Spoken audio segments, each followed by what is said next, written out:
بسم اللہ الرحمن الرحیم ما يفعل اللہ بعذابکم ان شکرتم وآمنتم وکان اللہ شاکرا علیما۔ اللہ تم کو عذاب دے کر کیا کرے گا اگر تم شکر کرنے والے رہو اور ایمان رکھو، اور اللہ رب العزت بڑا قدردان اور جاننے والا ہے۔ اسی طریقے سے ایک حدیث پاک میں حضور پاک علیہ الصلاۃ والسلام نے فرمایا: امتی مرحومۃ قد رفع عنہم العذاب الا عذابہم انفسہم بایدیہم۔ المعجم الاوسط للطبرانی، حدیث نمبر 6909۔ میری امت رحم کی ہوئی امت ہے، میری امت رحم کی ہوئی امت ہے، اس سے عذاب اٹھا لیا گیا سوائے اس کے کہ ان کا خود کو اپنے ہاتھوں سے عذاب دینا۔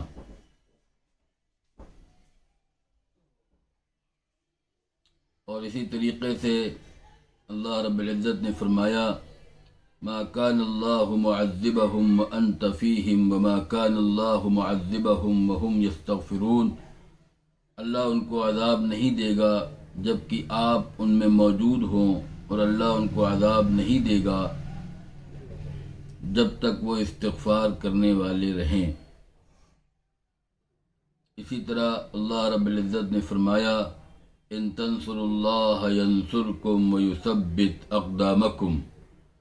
اگر تم اللہ کے دین کی مدد کرو گے تو وہ تمہاری مدد کرے گا اور تمہارے قدموں کو جمع دے گا۔ اور فرمایا: وَلَيَنْصُرَنَّ اللَّهَ مَنْ يَنْصُرَهُ، یعنی اللہ اس کی ضرور مدد کرتا ہے جو اس کے دین کی مدد کرے۔ اس کا مطلب ظاہر ہے کہ اس امت پر وہ عذاب نہیں آئیں گے جو پچھلی امتوں پر آیا کرتے تھے، اور ان آیات اور احادیث سے امت کی ذمہ داری بھی بتائی گئی، اور وہ یہ کہ وہ آپ کی امت یعنی آپ صلی اللہ علیہ وسلم کی امت کی حیثیت داعی گروہ کی ہے، اور دوسری قوموں کی حیثیت مدعو اقوام کی ہے۔ اس کا مطلب یہ ہے کہ دونوں کے درمیان تعلق داعی اور مدعو کا ہونا چاہیے، حریف اور رقیب کا نہیں ہونا چاہیے۔ پھر اسی لیے اس ذمہ داری کو پورا نہ کرنے پر اللہ کی طرف سے وعید ہے۔ حضور پاک علیہ الصلاۃ والسلام نے فرمایا: رفع اللہ عز وجل یدہ عن الخلق فلا یبالی فی ای واد ہلکوا۔ المعجم الکبیر للطبرانی، حدیث 1752۔ اللہ عز وجل اپنا ہاتھ مخلوق سے اٹھا لیتا ہے، وہ اس کی پرواہ نہیں کرتا کہ وہ کس وادی میں ہلاک ہو جائیں۔ ان ساری آیات اور احادیث کا مطلب یہ ہے کہ امت محمدی صلی اللہ علیہ وسلم کو ختم نبوت کے طفیل میں تبلیغ ما انزل اللہ، یعنی جو کچھ اللہ کی طرف سے نازل ہوا اس پر عمل کرتے ہوئے اس کی تبلیغ کرنا ہے، اور اس تبلیغ کو اور عمل کو، جو کچھ اللہ کی طرف سے نازل ہوا اس پر عمل کو، اس کی تبلیغ کو اپنا مقصد بنا کر اس کے لیے منصوبہ بندی کا مرکزی اصول بنا کر اس کو اپنے لیے خاص کرنا ہے۔ اگر وہ ایسا کر لیں گے تو اللہ کے وہ سارے وعدے جو اوپر کی آیات اور احادیث میں کیے گئے ان کے حق میں پورے ہوں گے۔ اسلام کا اصول تمام تر دعوت اللہ پر مبنی اصول ہے۔ اسلام کا مزاج یہ ہے کہ دعوت اللہ کے مواقع کھلے رہیں۔ اگر اہل اسلام کے لیے دعوت اللہ کے مواقع موجود ہوں تو کسی سیاسی یا غیر سیاسی تقاضے کو لے کر کسی قسم کے مطالبے کی تحریک چلانا اہل ایمان کے لیے مناسب نہیں۔ اس دنیا میں اہل ایمان کی صرف ذمہ داریاں ہی ذمہ داریاں ہیں، ان کا کوئی حق نہیں۔ اگر ہوتا تو یہ کیوں کہا جاتا الدنیا سجن المؤمن و جنت الکافر؟ اور یوسف علیہ السلام نے جیل میں جیل والوں کو دعوت دی اور اس حکمت کے ساتھ دی کہ یا صاحبی السجن کہا، اے میرے جیل کے ساتھیوں، اے جیل کے ساتھیوں۔ اصل بات یہ ہے کہ اصل داعی اللہ اور دعوت اللہ کو اپنے مشن کے طور پر اختیار کرنا آدمی کو اس مشن کے لیے مین آف مشن بنا دیتا ہے، یعنی وہ اپنی ذات سے اوپر اٹھ کر اس مشن اقامت دین اور حفاظت دین، یعنی دین کو قائم کرنے اور دین کی حفاظت کے لیے اور اعلاء دین، دین کو بلند کرنے کے لیے جینے اور مرنے والا بن جاتا ہے، جس کی وجہ سے داعی کی زندگی بالکل بدل جاتی ہے۔ بظاہر وہ دوسرے انسانوں جیسا ہوتا ہے مگر حقیقت میں وہ ان سے بالکل الگ و جدا ہوتا ہے، اور اسی وجہ سے وہ اپنی سوچ اور دوڑ دھوپ اور تمام تر قوتوں اور صلاحیتوں کو اپنی ذات سے اوپر اٹھ کر اپنے اسی مشن کے لیے پورے طور پر وقف کر دیتا ہے۔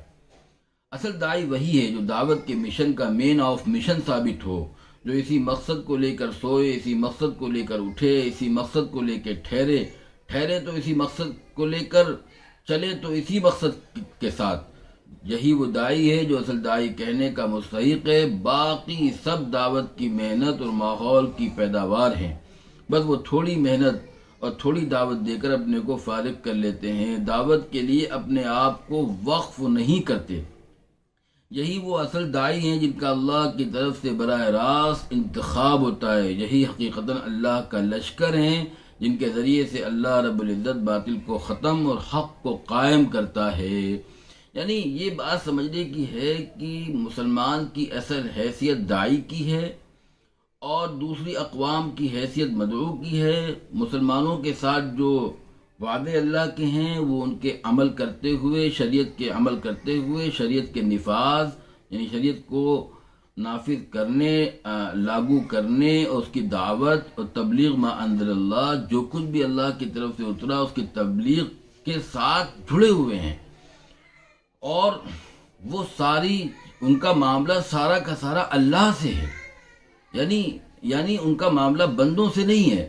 اب اپنی ان چیزوں کو پورا نہ کر کے لوگوں سے اپنے حقوق کا مطالبہ کرنا اور اس کی تحریکیں چلانا، یہ بالکل مزاج کے خلاف ہے۔ بلکہ اصل مزاج یہ ہے کہ جو اللہ کا اور ہمارا معاملہ ہونا چاہیے کہ جو چیزیں اللہ نے اتاری اس پر عمل کرتے ہوئے اس کی دعوت، اس کی تبلیغ، یہ اصل ہمارا مشن ہے، اور ہم اس مشن کے لیے مین آف مشن کی حیثیت رکھتے ہیں۔ اس کو ہم کو پورا کرنا چاہیے اور پھر دعاؤں کے ذریعے سے اللہ سے مطالبہ کرنا چاہیے، اللہ سے سوال کرنا چاہیے۔ ادعونی استجب لکم، اللہ خود کہتا ہے مجھ سے مانگو میں تم کو دوں گا۔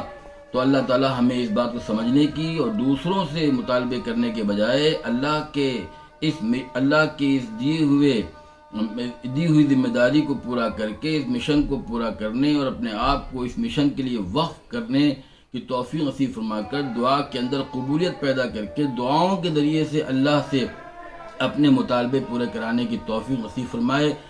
میری اس بات کا کہ مطالبہ اللہ سے کرنا ہے، بندوں سے نہیں، اس کا مطلب یہ نہیں ہے کہ کوئی مسلمانوں پہ ظلم کرے تو ہم بولیں گے نہیں، اور اگر کوئی ہم کو ملک سے جلا وطن ہونے کو کہے، ملک چھوڑنے کو کہے اور ایسے قانون بنائے کہ جو ہمیں ملک کا باشندہ ماننے کو تیار نہ ہو، ہم ملک میں رہنے کی حیثیت نہ رکھتے ہوں، یا اس طریقے کی جو بھی چیزیں ہیں جو مسلمانوں میں تمام دوسرے ملکوں میں اور خود ملک ہندوستان میں پیش آتی ہیں، تو اس کا انکار نہیں ہے، اس کا دفاع منظم طریقے سے کیا جائے گا، اور جو بزرگان دین اس میں آگے ہوں گے، ان کی اتباع میں، ان کی اطاعت کے ساتھ ہم اس کو بھی آگے بڑھائیں گے۔ لیکن میرا اس کہنے کا مقصد یہ ہے کہ اصل فوکس جو ہوگا وہ اللہ سے مطالبہ کرنے پر ہوگا، کیونکہ اگر اللہ سے مطالبہ کیے بغیر اور اللہ کی طرف سے جو مقصد دیا گیا اس کو پورا کیے بغیر اگر ہم صرف ملک والوں سے، حکومت والوں سے مطالبہ کریں گے تو اس مطالبے میں ہم کامیاب نہیں ہو پائیں گے، یا اگر کامیاب ہو بھی گئے تو وہ مقام، وہ درجہ جو ہم کو ملنا چاہیے وہ نہیں حاصل ہوگا۔ اس بات کا میرا غلط بالکل فائدہ نہ اٹھائیں، اس بات کا غلط مفہوم نہ نکالیں۔ وہ جو تدبیریں ہیں اس کا انکار نہیں ہے، وہ دفاعی جو چیزیں ہیں، صورتیں ہیں، وہ اپنی جگہ پر برحق ہیں اور اس کی ضرورت ہے، اس کو اختیار کیا جائے گا۔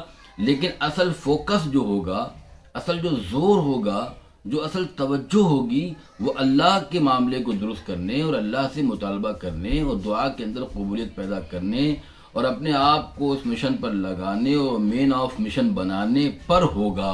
اللہ تعالی ہمیں سمجھنے کی توفیق نصیب فرمائے۔ وما علینا الا البلاغ۔